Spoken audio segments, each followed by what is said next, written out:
बिहार भाजपा के समीकरण अब दिन प्रतिदिन बदलने लगे हैं। बिहार विधानसभा चुनाव के बाद से जिस प्रकार से भाजपा ने राज्य में अपनी सक्रियता और अपना कद बढ़ाया है, उसी दिशा में आगे बढ़ते हुए भाजपा ने अब सुशील कुमार मोदी को राज्यसभा का टिकट थमाया है।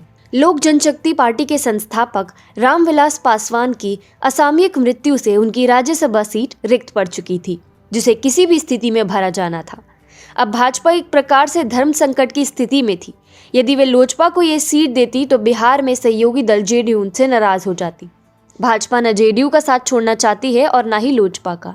ऐसे में उन्होंने सुशील कुमार मोदी को राज्यसभा के लिए मनोनीत कर एक ही तीर से दो निशाने साधे हैं।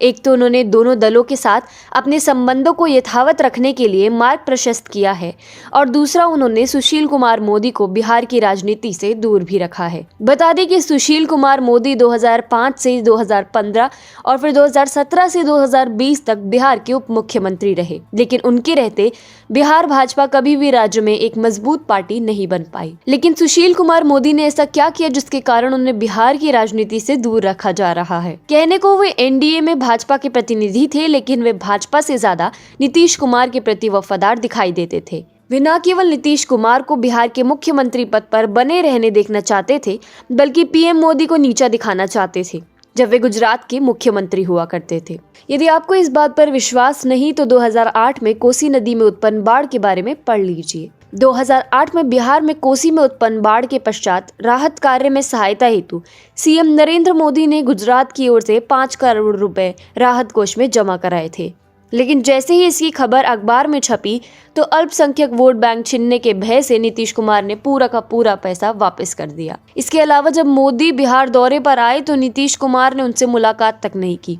इतना ही नहीं, जब नरेंद्र मोदी 2010 में एनडीए के लिए प्रचार करने बिहार आने वाले थे तो उन्हें बिहार में आने से भी रोका गया था। अब कहा जाता है कि इसके पीछे सुशील मोदी का हाथ रहा है, जिसके बारे में नीतीश कुमार ने भी अप्रत्यक्ष रूप से इशारा किया था। पिछले 1 वर्ष में बिहार की जितनी दुर्दशा हुई है, उसके पीछे कहीं न कहीं प्रत्यक्ष या अप्रत्यक्ष रूप से सुशील कुमार मोदी भी जिम्मेदार थे। ऐसे में जब बिहार विधानसभा चुनाव में भाजपा जेडीयू से कहीं आगे निकली तो वह समझ गई कि सुशील मोदी को उप मुख्यमंत्री बनाए रखना खतरे से खाली नहीं होगा।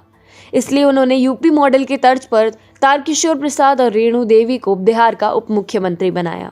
अब सुशील कुमार मोदी को राज्यसभा भेजकर भाजपा ने यह सिद्ध किया है कि वह बिहार में एक सशक्त और मजबूत इकाई चाहती है, जिससे बिहार का विकास बिना किसी रुकावट के हो सके, और वह ऐसे किसी व्यक्ति को बिहार में नहीं रहने देंगे जो उसके उद्देश्य में आड़े आए, फिर वे चाहे कितना ही शक्तिशाली क्यों न हो।